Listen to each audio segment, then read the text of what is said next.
When back in the day, this will date me a little bit, but we used to get the DVDs in advance because we needed to blog about it. Yeah. I think probably some of your young listeners don't even know what a DVD is. Right. But when I first watched the episode and I saw myself, I thought, I don't even know who that girl is.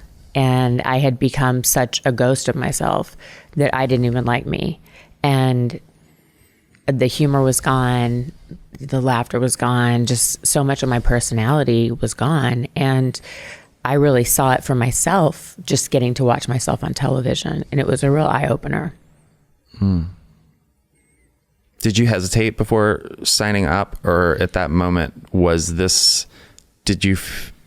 part of you in your brain that was like, this is an opportunity for me to step outside of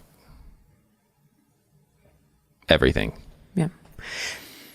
In retrospect, abusers don't take you out to the mall and abuse you. It happens behind closed doors. And of course, my abuser could be very charming and he could be great. And I thought, this is in retrospect, perhaps subconsciously, that with the cameras around, he was a narcissist and wanted to be seen as the charismatic side of him that was beloved by people. And with the cameras around, I thought perhaps I would get that best version of him all the time. And maybe that the cameras would provide some form of protection. How long did it take for you to realize that that wasn't going to be the reality?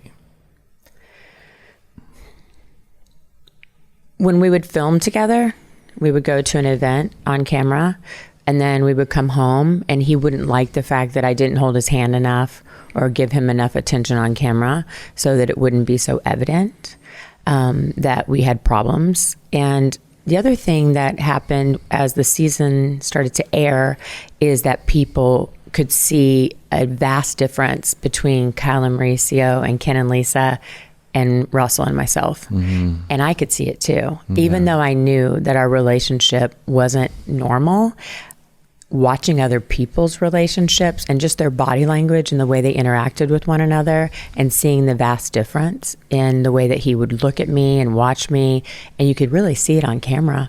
I did an interview with Wendy Williams after season 1 or during season 1, and she said, "He abuses you, doesn't he?" And I, of course, said, "No. What am I going to say?" Right. "Oh, yeah." After I have to go home to him. Yeah. But it was evident to other people. And it started a lot of rumblings happening. Like there's something weird about their relationship.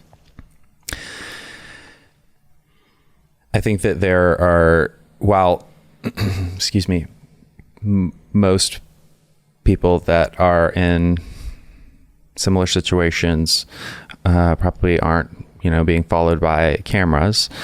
There are probably many other parallels that they experience. And one that I wanted to ask you about is,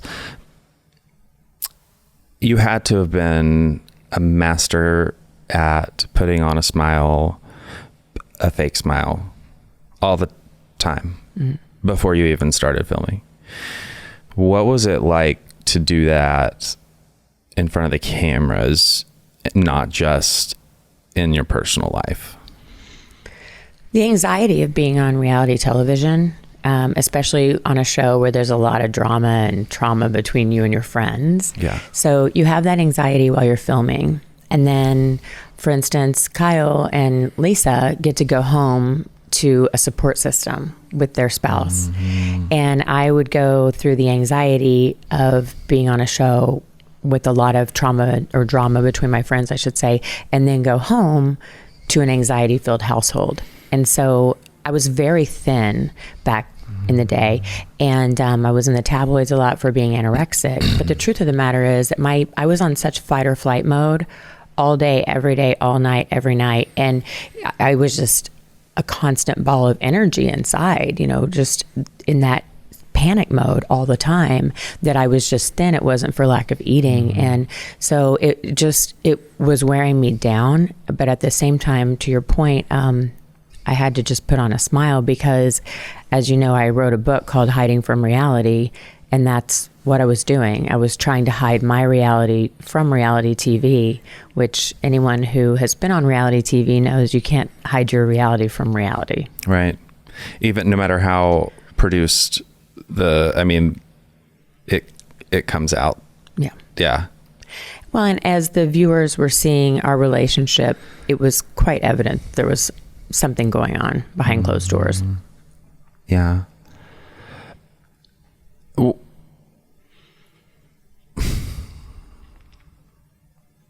I'm going to ask this in two parts. Off camera and on camera. I don't know if these were two different things. What was the hardest thing for you to keep hidden?